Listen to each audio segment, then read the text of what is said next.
A visit to hell. Hi beloved. Kindly subscribe to this gospel channel that teaches you the secrets of the afterlife. In the early morning hours of Wednesday, June 26, 2013, I was given a vision I believe was from God.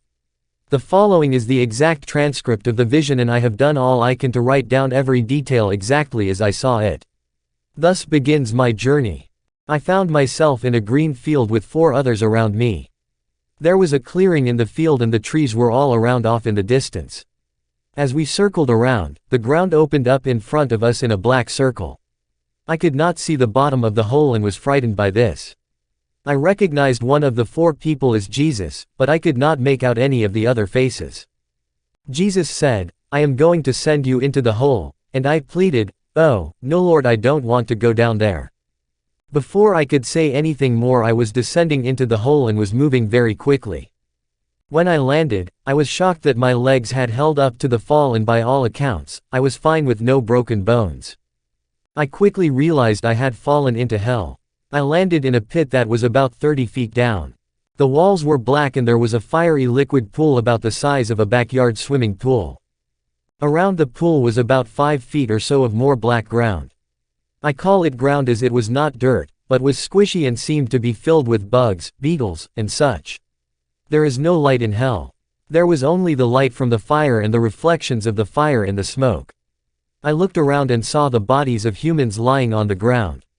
All of them were in various states of decomposition, none was moving, none was speaking, and none appeared to be breathing. As I looked around at these bodies, a creature from the other side of the pool saw me up and moving around and very quickly ran towards me around the pool. I could at first only see the outline in the darkness, but when he got to me, I could clearly see his skin was red and he had enormous muscles. His jaw was large and full of sharp teeth. He carried a glowing red pitchfork, which was about 9 feet tall, and he himself was about 10 to 12 feet tall. As he approached, I froze. I could not run or move in time, and he speared me right in the chest below my ribs with the pitchfork. The pitchfork was still hot from the last soul he drowned. I felt the intense heat from the middle spike of the fork pierce my heart, and the outer 2 spikes felt like they burst my lungs and I could not breathe. I must not have weighed a thing to him as he lifted me high into the air easily and slammed me face up into the fire pool so my back hit first. He pushed me all the way under and I was submerged about 5 feet or more down under the liquid, and he held me there, and he held me there. I was very surprised that the liquid was so viscous. The consistency was like that of water but had the appearance of thick lava. It was extremely hot and I knew I was in big trouble now. Horrified, I watched as my arms flailed in front of me catching fire, and there were reds, oranges, and blues coming off my burning flesh. I saw my feet burn off and the muscles and tendons in my arms and legs were strung out and burning like spaghetti. I saw my lips float off in front of me and my ears and nose did the same. I was at a point where my eyes were going into blackness too when I was flung out of the pool by the creature and tossed to the side where the other bodies were. As I lay on the bank of the fire pool, I could hear the roaring laughter of the beasts, and then I knew there were many of them, perhaps legions of them. There were no human voices at all. No one there speaks, ever.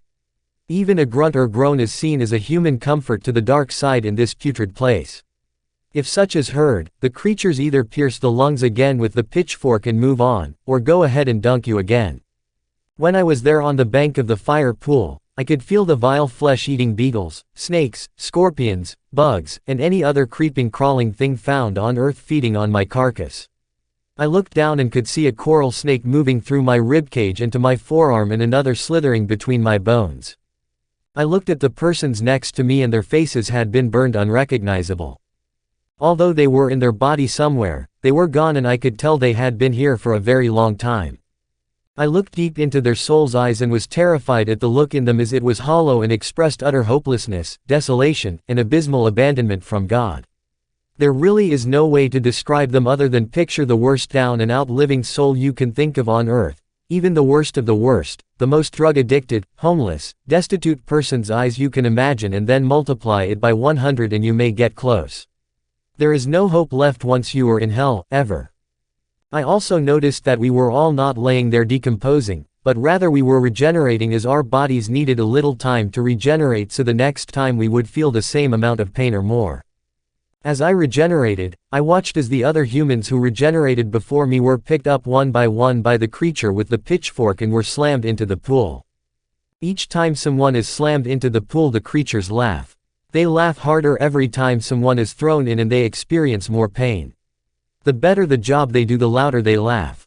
The creatures never get tired, they never take a break, they never sleep, they never eat. They just continue this routine forever to please their master Satan and hope their laughter will be heard by Satan and that it will please him.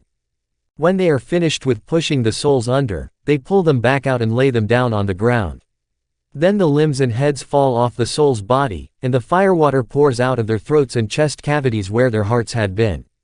The firewater spills out of the bodies all over the banks and sometimes pours down onto the other souls laying there regenerating. Now it had come to be my turn again, and instead of standing up like when I arrived, I was laying down on the side where I had been tossed. No one gets back up after this. They all lay there in pain and being eaten until they regenerate. Then the creature came back to me. He didn't say a word and just thrust the pitchfork into my chest again and lifted me up.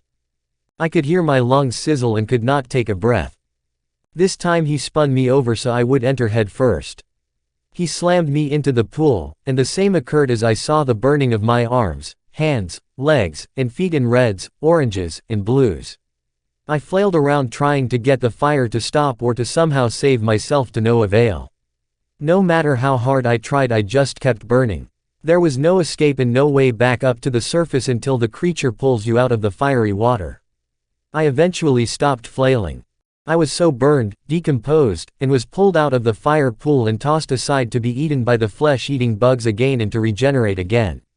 I also noticed as you regenerate you feel everything, all the bites, the venoms, and poisons, the lava dripping on you, the diseases filling your body from the contaminated ground, everything. This whole process takes only about 10 minutes to complete. So the people there are experiencing this about 6 times an hour for eternity. Upon gathering my senses back, I knew I had to act quickly once I regenerated and try to get out of here.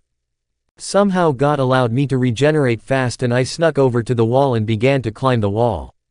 The wall was squishy and filled with flesh-eating bugs, spiders, disease, detritus, and every other such vile thing. It was not like dirt at all but more like a wall of living insects all tied together. There was no slime or guts of the bugs, they were like living hollow shells. As I grabbed handfuls to climb, there was nothing cool to the touch here, anywhere. When the wall was disturbed it made a collaborative sound of screeching, and of bugs clicking together. I was terrified the creature would hear it and rip me from the wall. My hands went into the wall about to my elbow and the same with my feet to my knees. I just frantically grabbed and pulled each handful and stepped up until I reached the top. At the top, I looked around and saw the pit where I had been was next to another one just like it, and another, and on it went like this as far as I could see in every direction.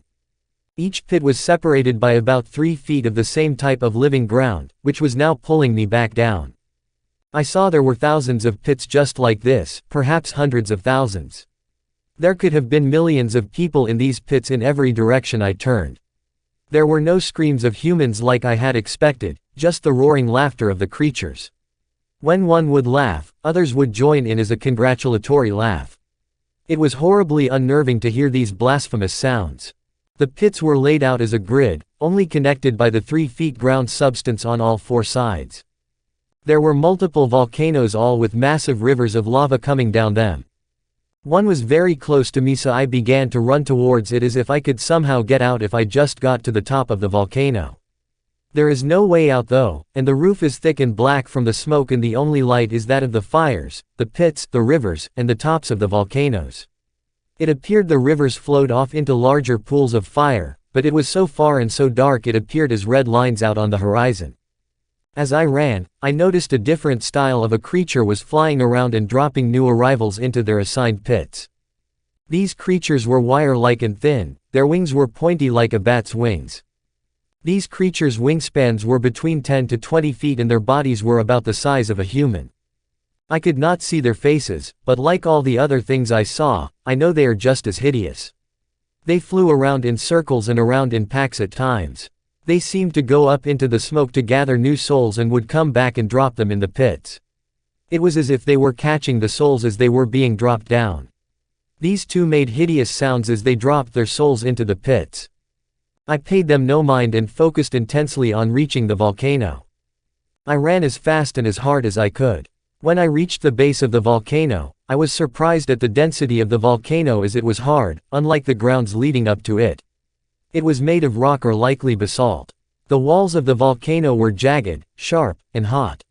I quickly began to ascend the wall. As I got higher up I could see the fire pool pits numbered far greater than I could originally see. I ascended higher towards the top, and I looked around again. Now I could see into the rivers of fire and could see there were many people in the rivers too. Scared, I began to ascend more quickly. Somehow I was detected, and from the corner of my left eye, I could see a large fireball and a plume of smoke coming up from under me circling the volcano counterclockwise. When it came around the last corner it was directly in front of me and there was a large angry face in the plume. The face could have been the size of half a football field. Through the fire and the smoke I could clearly see it was a large flying creature and it yelled at me, "Don't you know who I am?" I did not speak back, not out of fear, but rather out of disdain. Although the voice was loud, it did not scare me or alarm me. I did not know who the creature was though. I looked away and tried to climb up some more and was instantly knocked with great force off the wall. I fell backward and down until I hit the river of fire and was instantly burning alive. The river was of thicker viscosity than the pits from before, and I was flailing to get out, but the river pulls you in, and again it is much thicker so it is much harder to move. I was burning up and went under the river. My skin, eyes, guts, and every other part were burning and flowing around in front of me. I surfaced and instantly regenerated, and then the pain started over again. In the river, you regenerate much quicker as once you surface you are still in the river so you are kept in as much pain as possible. The river holds many souls far more than in the pits where I had been. As I looked around I could see other souls trying to do the breaststroke. When they would do one stroke, they would then flail around and die. Then when they came up for air they would be a skull and some face and throat. The lava would pour out of their eyes, throat, and chest like a pitcher being poured out. By the time they hit the river again, they would be whole, only to repeat this process every 30 seconds or so.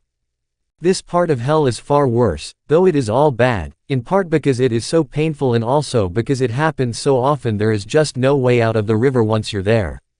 There are thousands upon hundreds of thousands of people in each river, possibly more, but it is very crowded.